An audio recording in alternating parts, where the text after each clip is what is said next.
Hello नमस्ते। Page number 261 गोदान का वाचन करने जा रही हूँ। और इससे पहले कि हमने यूट्यूब पे रिकॉर्डिंग उपलब्ध है, आशा करती हूँ कि आप सुनकर उसका लाभ उठाएंगे। तो शुरू करने जा रही हूँ पेज नंबर 261 का वाचन। मालती ने जोर से कहा मारा, देखो डांट बताई और 1000 रुपये भी वसूल किए। अब तो तुम कभी ऐसी शरारत ना करोगे, कभी नहीं, जीते जी कभी नहीं। कान पकड़ो। कान पकड़ता हूँ, मगर अब तुम दया करके जाओ और मुझे एकांत में बैठकर सोचने और रोने दो। तुमने आज मेरे जीवन का सारा आनंद। डांट मालती और जोर से हंसी। देखो तुम मेरा बहुत अपमान कर रहे हो और तुम जानते हो रूप अपमान नहीं सह सकता। मैंने तो तुम्हारे साथ भलाई की और तुम मुझे उसे बुराई समझ रहे हो। खन्ना विद्रोह भरी आंखों से देखकर बोले, तुमने मेरे साथ भलाई की है या उल्टी छुरी से मेरा गला रेता है? क्यों मैं तुम्हें लूट लूट कर अपना घर भर रही थी? तुम उस लूट से बच गए। क्यों घाव पर नमक छिड़क रही हो मालती? मैं भी आदमी हूँ। मालती ने इस तरह खन्ना की ओर देखा मानो निश्चय करना चाहती थी कि वह आदमी है या नहीं। अभी तो मुझे इसका कोई लक्षण नहीं दिखाई देता। तुम बिल्कुल पहेली हो, आज यह साबित हो गया। हाँ, तुम्हारे लिए पहेली हूँ और पहेली रहूँगी। यह कहती हुई वह पक्षी की भांति फुर्र से उड़ गई और खन्ना सिर पर हाथ रखकर सोचने लगे, यह लीला है या इसका सच्चा रूप। गोबर और झुनिया ने जाने के बाद घर सुनसान रहने लगा। धनिया को बार बार चुन्नी की याद आती रहती। बच्चे की माँ तो झुनिया थी, पर उसका पालन धनिया ही करती थी। वही उसे उपटन मलती, काजल लगाती, सुलाती और जब कामकाज से अवकाश मिलता उसे प्यार करती। वात्सल्य का यह नशा ही उसकी विपत्ति को भुलाता रहता था। उसका भोला भाला मक्खन सा मुँह देखकर वह अपनी सारी चिंता भूल जाती और स्नेहमय गर्व से उसका हृदय फूल उठता। वह जीवन का आधार बन अब न था। उसका सूना खटोला देखकर वह रो उठती। एक कवच जो सारी चिंताओं और दुराशाओं से उसकी रक्षा करता था, उसे छीन गया था। वह बार बार सोचती, उसे झुनिया के साथ ऐसी कौन सी बुराई की थी जिसका उसने यह दंड दिया। डाइन ने आकर उसका सोने सा घर मिट्टी में मिला दिया। गोबर ने तो कभी उसकी बात का जवाब भी न दिया था। इसी राड ने उसे फोड़ा और वहाँ ले जाकर न जाने कौन कौन सा नाच नाचेगी। यहाँ भी वह बच्चों को कौन बहुत परवाह करती थी। उसे तो अपने मिस्सी काजल मांग चोटी ही से छुट्टी न मिलती। बच्चे की देखभाल क्या करेगी? बेचारा अकेले ज़मीन पर पड़ा रोता होगा। बेचारा एक दिन भी तो सुख से नहीं रहते पाता। कभी खांसी, कभी दस्त, कभी कुछ। यह सोच सोच कर उसे झुनिया पर क्रोध आता। गोबर के लिए अब भी उसके मन में वही ममता थी। इसी चुड़ैल ने उसे कुछ खिला पिला कर अपने बस में कर लिया। ऐसी मायाविनी न होते तो यह टोना ही कैसे करती। कोई बात ना पूछता था। भौजाइयों की लातें खाती थी। यह भूंगा मिल गया तो आज रानी हो गई। होरी ने चिढ़कर कहा, जब देखो वह तब झुनिया ही को कोस देती है। या नहीं समझती कि अपना सोना खोटा तो सोनार का क्या दोष। गोबर उसे न ले जाता तो क्या आप चली जाती? शहर का दाना पानी लगने से लौड़ा की आंखें बदल गई। ऐसा क्यों नहीं समझ लेती? धनिया गरज उठी, अच्छा चुप रहो। तुम्ही ने राण को मूड पर चढ़ा रखा था। नहीं, मैंने पहले ही दिन झाड़ू मारकर निकाल दिया होता। खलिहान में डांटे जाम हो गई थी। होरी बैल को जुखार पर अनाज मरने जा रहा था। पीछे मुंह फेर कर बोला, मान ले बहू ने गोबर को फोड़ ही लिया तो तू इतनी कुढ़ती क्यों? जो सारा जमाना करता है वही गोबर ने भी किया।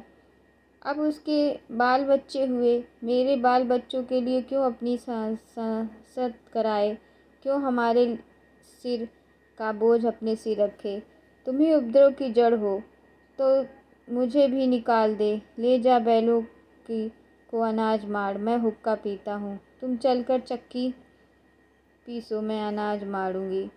विनोद में दुख उड़ गया, वही उसकी दवा है। धनिया प्रसन्न होकर रूपा के बाल गूंथने बैठ गई, जो बिल्कुल उलझ कर रह गए थे, और होरी खलिहान चला।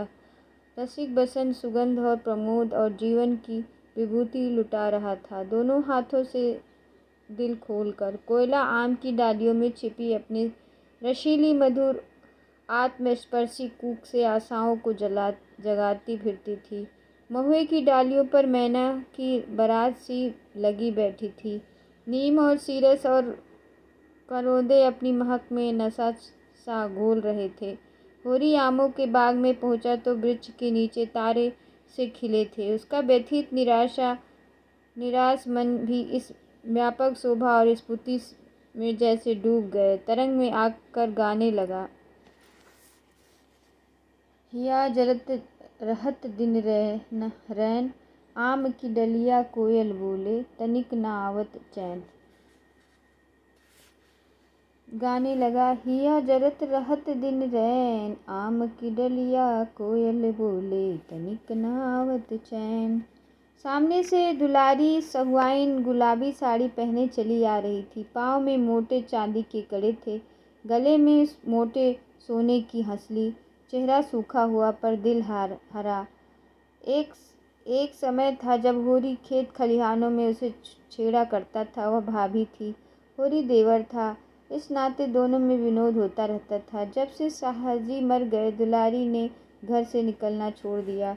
सारे दिन दुकान पर बैठी रहती और वहीं से सारे गांव की खबर लगाती रहती। कहीं आपस में झगड़ा हो जाए, सहुआइन वहां बीच बचाव करने के लिए अवश्य पहुंचेंगी। आने रुपए सूद से कम पर रुपए उधार न देती थी, और यद्यप सूद के लोभ में मूल भी हाथ न आता था। जो रुपए लेता खा कर बैठा रहता, मगर उसके ब्याज का दर ज्यों का त्यों बना रहता। बेचारी कैसे वसूल करे? नालिश फरियाद करने से रही, थाना पुलिस करने से रही। केवल जीभ का बल था, पर जो उम्र के साथ जीभ की तेजी बढ़ती जाती थी, उसकी काट घटती जाती थी। अब उसकी गालियों पर लोग हंस रहे थे और मजाक में कहते, क्या करेगी रुपया लेकर काकी? साथ तो एक कौड़ी भी न ले जा सकेगी। गरीब को खिला पिलाकर जितनी आशीष मिल सके ले ले, यहीं परलोक में काम आएगा। दुलारी परलोक के नाम पर जलती थी। होरी ने छेड़ा, आज तो भाभी तुम सचमुच जवान लगती हो। सहुआइन मगन होकर बोली, आज मंगल का दिन है, नजर न लगा देना। इसी मारे मैं कुछ पहनती ओढ़ती नहीं। घर से निकलो तो सभी घूरने लगते हैं, जैसे कभी कोई मेहरिया देखी ही ना हो। पटेश्वरी लाल की पुरानी बान अभी तक नहीं छूटी। होरी ठिठक गया। बड़ा मनोरंजक प्रसंग छिड़ गया था। बैल आगे निकल गए। वह तो आजकल बड़े भगत हो गए हैं, देखती नहीं हो हर पूर्णमासी को सत्यनारायण की कथा सुनते हैं और दोनों जून मंदिर में दर्शन करने जाते हैं। ऐसे लंपट जितने होते हैं सभी बूढ़े होकर भगत बन जाते हैं। कुकर्म का प्रायश्चित तो करना ही पड़ता है। पूछो, मैं अब बुढ़िया हुई, मुझसे क्या हंसी? तुम अभी बुढ़िया कैसे हो गई भाभी? मुझे तो अभी अच्छा चुप ही रहना, नहीं 150 गाली दूंगी। लड़का परदेश कमाने लगा है, एक दिन न्योता भी ना खिलाया। सेठ में भाभी बनने को तैयार। मुझसे कसम ले लो भाभी, जो मैंने उसकी कमाई का एक पैसा भी छुआ हो। ना जाने क्या लाया, कहाँ खर्च किया, मुझे कुछ भी पता नहीं। बस एक जोड़ा धोती और एक पगड़ी मेरे हाथ लगी।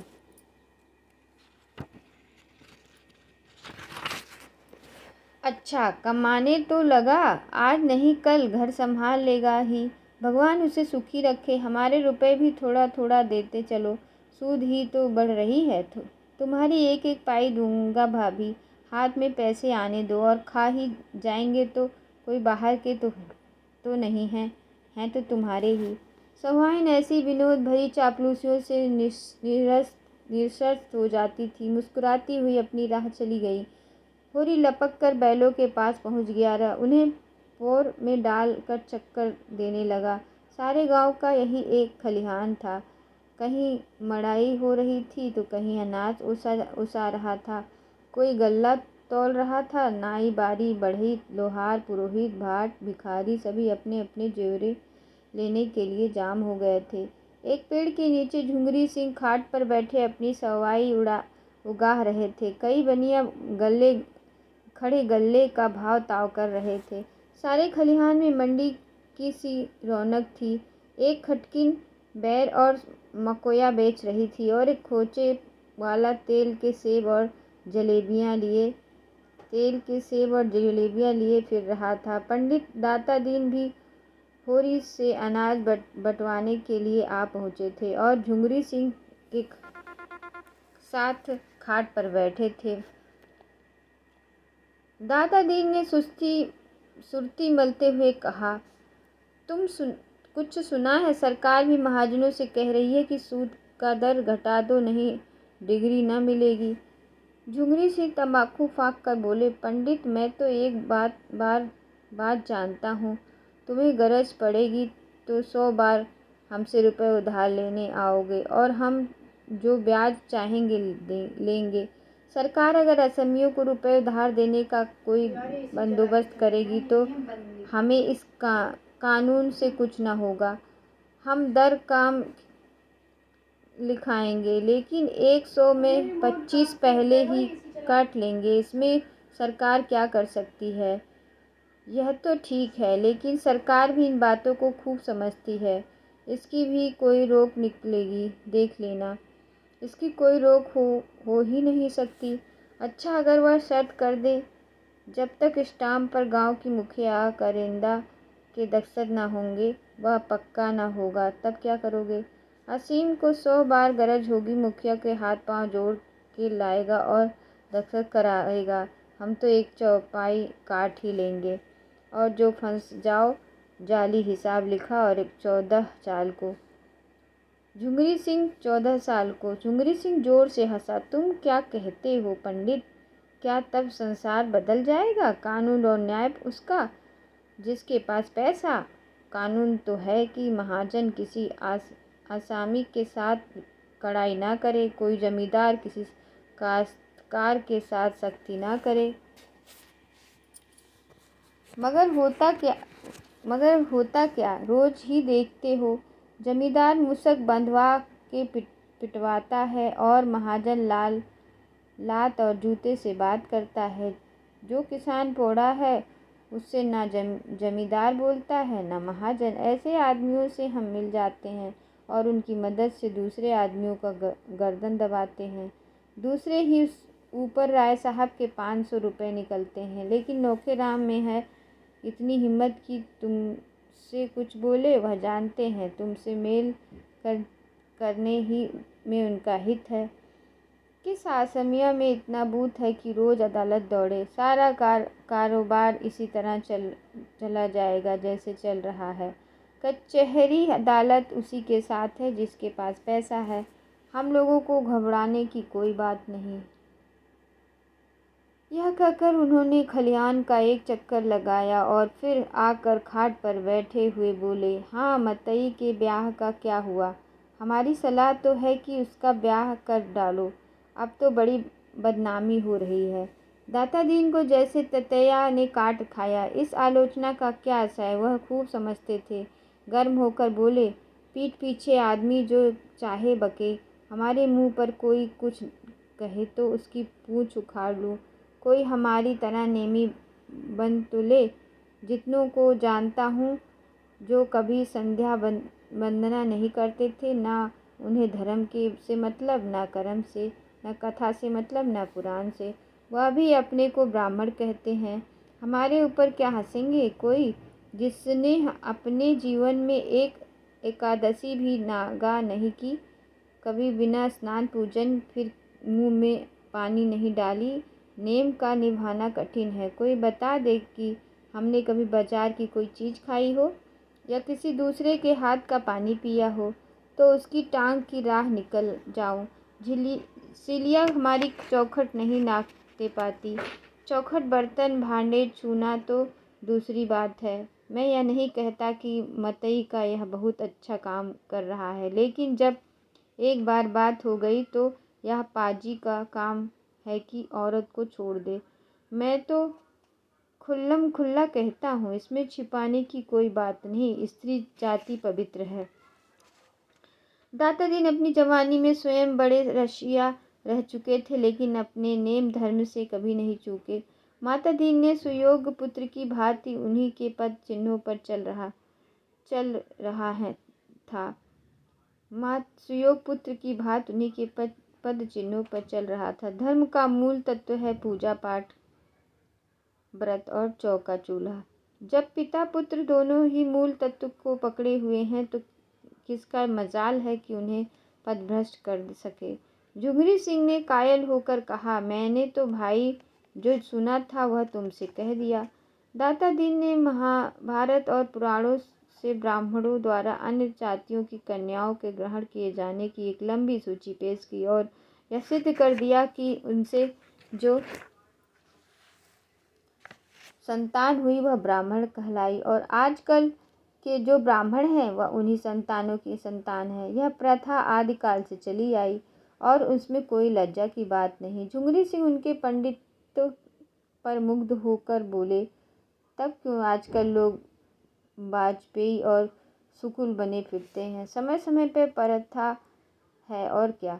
किसी में उतना तेज तो हो, विष खाकर उसे पचाना तो चाहिए। वह सतयुग की बात थी, सतयुग के साथ गई। अब तो अपना निमाह बिरादरी के साथ मिलकर रहने में है, मगर करूं क्या? कोई लड़की वाला आता ही नहीं। तुमसे भी कहा, औरों से भी कहा, कोई नहीं सुनता, तो मैं क्या लड़की बनाऊं? झुंगरी सिंह ने डांटा, झूठ मत बोलो पंडित, मैं आदमियों को फांस फूस कर लाया, मगर तुम मुंह फैलाने लगे तो दोनों कान खड़े करके निकल भागे। आखिर किस बिरते पर 1500 मांगते हो तुम? 10 बीघे खेत और भीख के सिवा तुम्हारे पास और क्या?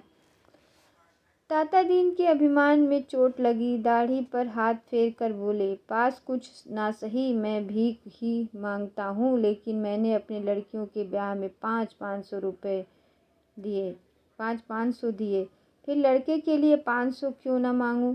किसी ने सेठ मेत में मेरी लड़की ब्याह ली होती तो मैं भी सेठ में लड़का ब्याह लेता। रही हैसियत की बात, तुम जजमानी को भीख समझते हो, मैं तो उसे जमींदारी समझता हूँ। बक घर जमींदार मिट जाए, बक घर टूट जाए, लेकिन जजमानी अंत तक बनी रहेगी। जब तक हिंदू जाति रहेगी तब तक ब्राह्मण भी रहेगा और जजमानी भी रहेगी। सहालग में मजे से घर बैठे 100-200 फटकार लेते। कभी भाग लड़ गया तो 400-500 मार लिया।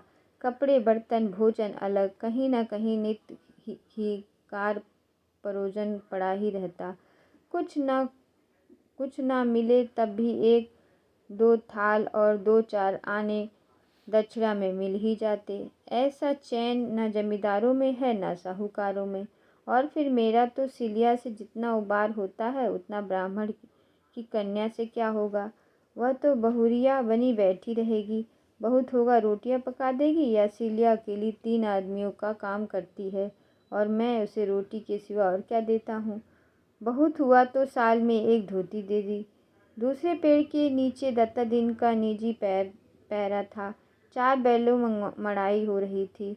धन्ना चमार बैलों को हाँक रहा था। सिलिया पैरों से अनाज निकाल कर ओस आ रही थी और माता दिन दूसरी ओर बैठा अपनी लाठी में तेल मल रहा था। सिलिया सांवली सलोनी छरहरी बालिका थी, जो रूपवती ना होकर भी आकर्षक थी। उसके हास्य में, चितवन में, अंगों के विलास में हर्ष का उन्माद था, जिसमें उसकी बोटी बोटी नाचती रहती थी। सिर से पांव तक भूसे के अणुओं से सनी, पसीने में तर, सिर के बाल आधे खुले, वह दौड़ दौड़ कर अनाज उसा रही थी, मानो तन मन से कोई खेल खेल रही हो। माता दीन ने कहा, आज सांझ तक अनाज बाकी न रहेगी सिलिया, तू थक गई हो तो मैं आऊँ? सिलिया प्रसन्न मुख से बोली, तुम काहे को आओगे पंडित, मैं सांझा तक सब ओसा दूंगा। अच्छा तो मैं अनाज ढो ढो कर रख आऊँ, तू अकेली क्या क्या कर लेगी? तुम घबराते क्यों हो? मैं ओसा दूंगी, ढो कर रख भी आऊँगी, पहर रात तक यह दाना भी न रहेगा। दुलारी सहुआइन आज अपना लेहाना वसूल करती फिरती थी। सिलिया उनकी दुकान से होली के दिन 2 पैसे का गुलाबी रंग लाई थी, अभी तक पैसे न दिए थे।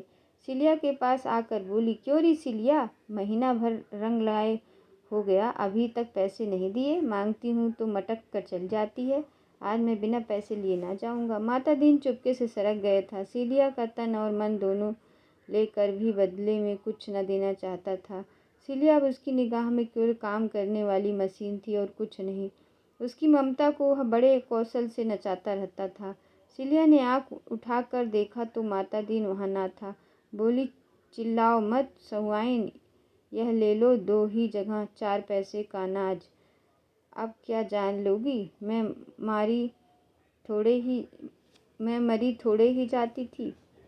उसने अंदाज से कोई सैर भर अनाज ढेर में से निकालकर सहुआइन के फैले हुए आंचल में डाल दिया। उसी वक्त माता दीन पेड़ और की आड़ में झल्लाए हुआ निकला और सहुआइन का आंचल पकड़कर बोला, अनाज सीधे से रख दो सहुआइन, लूट नहीं है। फिर उसने लाल आंखें से सिलिया को देखकर डांटा, तूने अनाज क्यों दे दिया? किससे पूछ कर दिया? तू कौन होती है मेरा अनाज देने वाली? सहुआइन ने अनाज ढेर में डाल दिया और सिलिया हक्का बक्का हो गई। माता दीन का मुंह देखने लगी। ऐसे जान पड़ा जिस डाल पर वह निश्चित बैठी थी वह टूट गई और अब वह किधर नीचे गिरी जा रही है। खिसियाए हुए मुंह से आंखों में आंसू भरकर सहुआइन से बोली, तुम्हारे पैसे मैं फिर दे दूंगा सहुआइन, आज मुझ पर दया करो।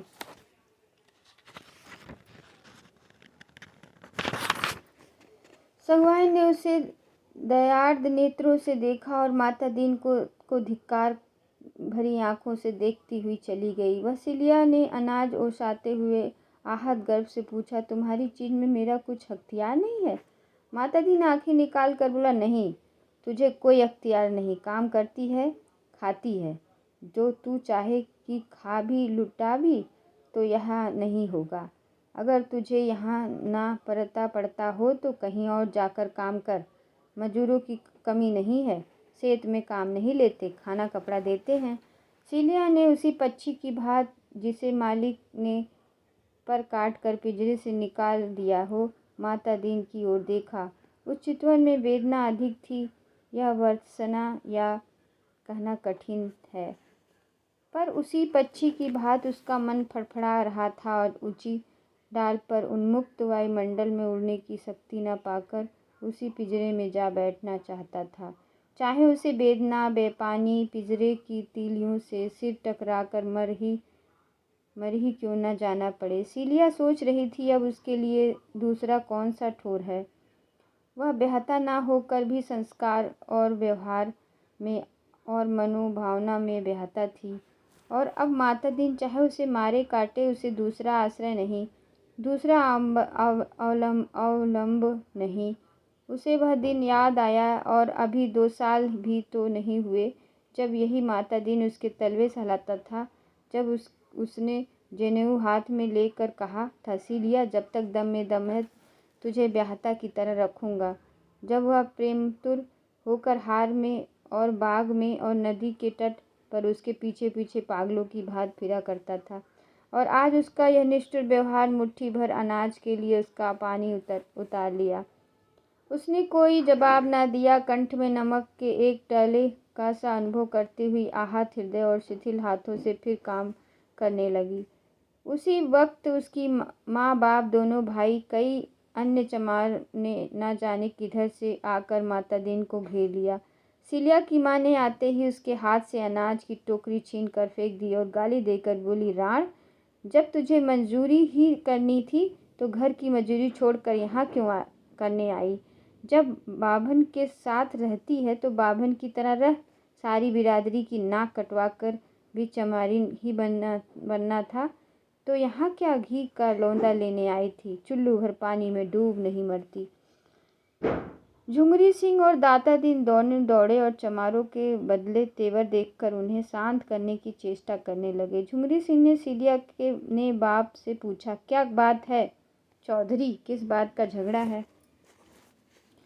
सिलिया का बाप हरखू 60 साल का बूढ़ा था।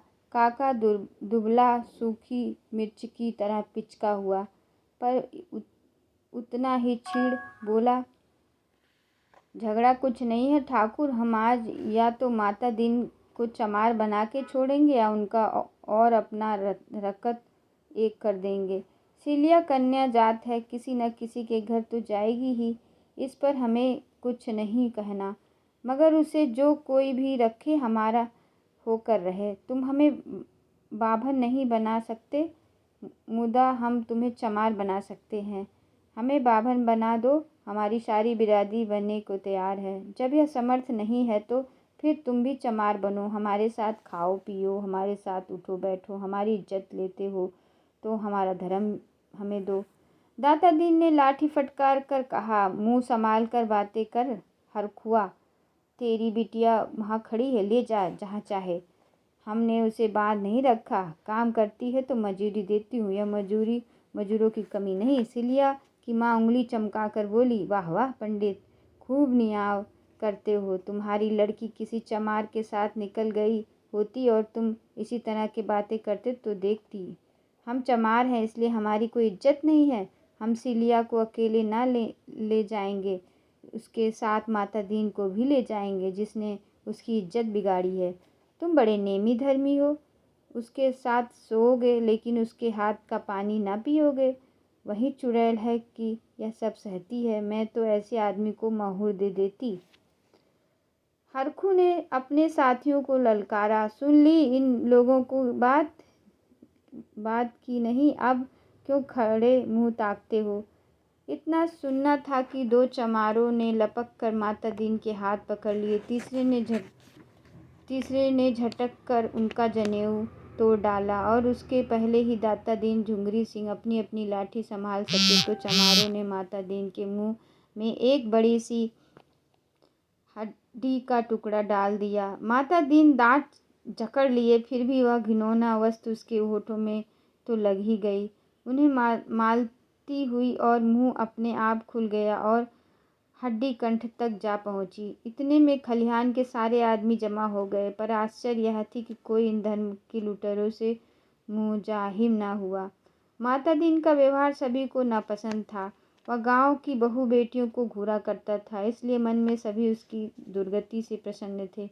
हाँ, ऊपरी मन से लोग चमारों पर रोब जमा रहे थे। होरी ने कहा, अच्छा अब बहुत हुआ हरखू, भला चाहते तो यहाँ से चले जाओ। हरखू ने निर्दयता से उत्तर दिया, तुम्हारे घर में लड़कियां हैं होरी महतो, इतना समझ लो। इसी तरह गांव की मर्यादा बिगड़ने लगी तो किसी की आबरू न बचेगी। एक क्षण में शत्रु पर पूरी विजय पाकर आक्रमणकारियों ने वहां से टल जाना ही उचित समझा। जनमत बदलते देर नहीं लगती, उसे बचे रहना ही अच्छा है। माता दीन क्या कर रहा था? दाता दीन ने उसकी पीठ सहलाते हुए कहा, एक को 5-5 साल के लिए ना भिजवाऊं तो कहना, 5-5 साल तक चक्की पिसवाऊंगा। हरखू ने हिकड़ी के साथ जवाब दिया, इसका यहाँ कोई गम नहीं, कोई तुम्हारी तरह बैठे मौज करते हैं, जहाँ काम करेंगे वहीं आधा पेट दाना मिल जाएगा। माता दीन ने कहकर चुकने के बाद निर्जीव सा जमीन पर लेट गया, मानो कमर टूट गई हो, मानो डूब मरने के लिए चुल्लू भर पानी खोज रहा हो। जिस मर्यादा के बल पर उसकी रसिकता और घमंड और पुरुषार्थ अकड़ता फिरता था, वह मिट चुकी थी। उस हड्डी के टुकड़े ने उसकी मुंह को ही नहीं उसकी आत्मा को भी अपवित्र कर दिया। उसका धर्म इसी खान पान छूत विचार पर टिका हुआ था। आज उस धर्म की जड़ कट गई। अब वह लाख प्रायश्चित करे, लाख गोबर खाए, गंगा जल पिए, लाख दान पुण्य और तीर्थ व्रत करे, उसका मरा हुआ धर्म जी नहीं सकता। अगर अकेले की बात होती तो छिपा ली जाती, यहाँ तो सबके सामने उसका धर्म लुटा। अब उसका सिर हमेशा के लिए नीचे हो गया। आज से वह अपने ही घर में अछूता समझा जाएगा। उसकी स्नेहमयी माता भी उससे घृणा करेगी और संसार से धर्म का ऐसा लोप हो गया कि इतने आदमी केवल खड़े तमाशा देखते रहे, किसी ने चू तक नहीं की। एक क्षण पहले जो लोग उसे देखते कि पलायन करते थे, अब उसे देखकर मुंह फेर लेते। वह किसी मंदिर में भी ना जा सकेगा, ना किसी के बर्तन भाड़े छू सकेगा। और यह सब हुआ इस अभागिन सीलिया के कारण। सीलिया जहाँ अनाज ओसा रही थी वहीं सिर झुकाए खड़ी थी, मानो यह उसी की दुर्गत हो रही हो। सहसा उसकी माँ ने आकर डांटा, खड़ी ताकती क्या है, चल सीधे घर, नहीं बोटी बोटी काट डालूंगी। बाप दादा का नाम तो खूब उजागर कर चुकी है, अब क्या करने पर लगी है। सीलिया मूर्तिवत खड़ी रही। माता पिता और भाइयों पर उसे क्रोध आ रहा था। यह लोग क्यों उसके पीछे बोलते हैं। वह जैसे चाहती है रहती है, दूसरों से क्या मतलब है। कहते हैं यहाँ तेरा अपमान होता है, तब क्या कोई भाभन उसका पकाया खा लेगा, उसके हाथ का पानी पी लेगा। अभी जरा देर पहले उसका मन माता दीन के निष्ठुर व्यवहार से खिन्न हो गया था, पर अपने घर वालों और बिरादरियों के साथ अत्याचार ने उससे विराग प्रचंड अनुराग का रूप दे दिया। विद्रोह भरे मन से बोली, मैं कहीं नहीं जाऊंगी, तू क्या यहाँ भी मुझे जीने न देगी। बुढ़िया कर्कश स्वर में बोली, तू न चलेगी। अब अगले दिन। धन्यवाद।